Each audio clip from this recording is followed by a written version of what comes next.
औज़ुबिल्लाहि मिनश्शैतानिर्रजीम बिस्मिल्लाहिर्रहमानिर्रहीम अस्सलातु वस्सलामु अला अशरफिल अंबिया वल मुरसलीन अस्सलामु अलैकुम वरहमतुल्लाहि वबरकातुहू। दोस्तों, अल्हम्दुलिल्लाह बाग दी वाहिदा सिस्टम शुरू हो रहा है। इंशाअल्लाह असी अपना वो बच्चा ट्रैक्टर लैके इंशाअल्लाह हुणे दी बहाई करांगे ये बाग दी। ਇਹਦੀ ਤੁਸੀਂ कारकर्दगी भी देखना कि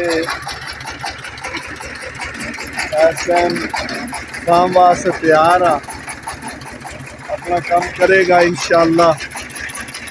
फिर चलते भी देखना अपनी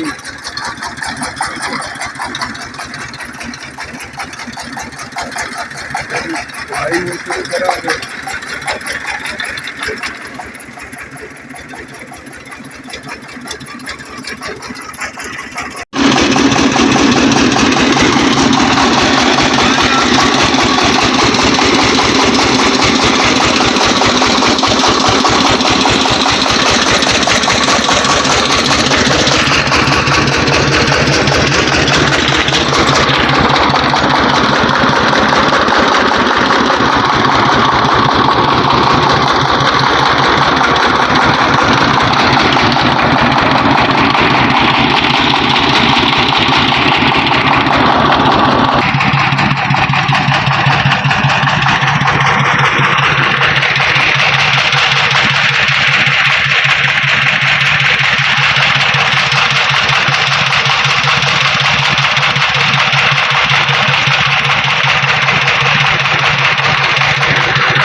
ਵਹਾਈ ਹੋ ਗਈ ਜੀ। ਜਿਹੜੀ ਬਾਗ ਦੇ ਵਿੱਚ ਫੇਰਨ ਵਾਲੀ ਜਗ੍ਹਾ ਸੀਗੀਆਂ ਉਹ ਫੇਰਤੀਆਂ। ਇਹਦਾ ਕੰਮ ਇੰਨਾ ਹੀ ਹੈ ਜੀ। ਇਹਦਾ ਕੰਮ ਇੰਨਾ ਹੈ ਕਿ ਛੋਟੀਆਂ ਜਗ੍ਹਾ ਦੇ ਵਿੱਚੋਂ ਵੀ ਲੰਘ ਜਾਣਾ। ਬਹਰਹਾਲ ਬਾਗ ਦੀ ਗੋਡੀ ਵਾਸਤੇ ਬਹੁਤ ਅੱਛਾ ਹੈ। ਬਾਗ ਦੇ ਵਿੱਚ ਗੰਦ ਗੁੱਜਾ ਮਾਰਨ ਵਾਸਤੇ ਬਹੁਤ ਅੱਛਾ ਹੈ। ਸਾਡਾ ਕੰਮ ਦਿੰਦਾ ਜੀ, ਸਾਡੇ ਵਾਸਤੇ ਬਹੁਤ ਅੱਛਾ। ਓਕੇ ਜੀ, ਅੱਲਾ ਹਾਫਿਜ਼। ਮਿਲਦੇ हैं फिर अगली किसी मौजू पे। बहरहाल यार दोस्तों सब्सक्राइब कर दिया करो, कोई और देख के अगे तो अगे जरा काम चलता रहे।